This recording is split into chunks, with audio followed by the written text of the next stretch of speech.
វីដេអូនេះជូនទៅកាន់អ្នកទាំងអស់គ្នាដែលប្រើទូរស័ព្ទដៃ iPhone ជាពិសេសបងប្អូនដែលគាត់យកទូរស័ព្ទមកពីខ្មែរអ្នកទាំងអស់គ្នា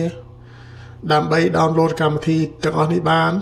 ហើយដកឯកសារទូទាត់ពន្ធចុងឆ្នាំសូមអ្នកទាំងអស់គ្នាទៅមើលវីដេអូជាមួយគ្នាដំបូងសូមអ្នកទាំងអស់គ្នាចូលទៅកាន់ setting បន្ទាប់សូមអ្នកទាំងអស់គ្នាចុចពីលើ profile របស់អ្នកទាំងអស់គ្នាបន្ទាប់មកអ្នកទាំងអស់គ្នាត្រូវស្វែងរកពាក្យថា media ដែលមានសញ្ញានៅខាងរូបនេះ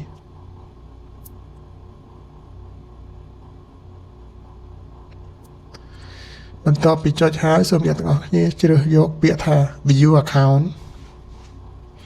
ហើយមកដល់ចំណុចនេះអ្នកទាំងអស់គ្នាត្រូវស្វែងរកពាក្យថា country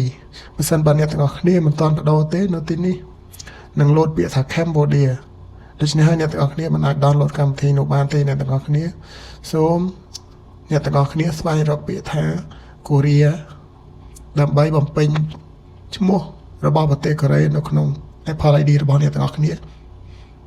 ដើម្បីធ្វើការ download កម្មវិធីនោះអ្នកទាំងអស់គ្នាប្រសិនបើអ្នកទាំងអស់គ្នាមិនបដូរឈ្មោះនៅក្នុងនេះទេអ្នកទាំងអស់គ្នាមិនអាចស្វែងរកកម្មវិធីនោះបានទេអ្នកទាំងអស់គ្នាក្រោយពីអ្នកទាំងអស់គ្នាបដូរឈ្មោះនៅក្នុងនេះរួចហើយអ្នកទាំងអស់គ្នាអាចត្រឡប់ទៅ download កម្មវិធីនោះបានវិញហើយអ្នកទាំងអស់គ្នាគឺអាច download បាន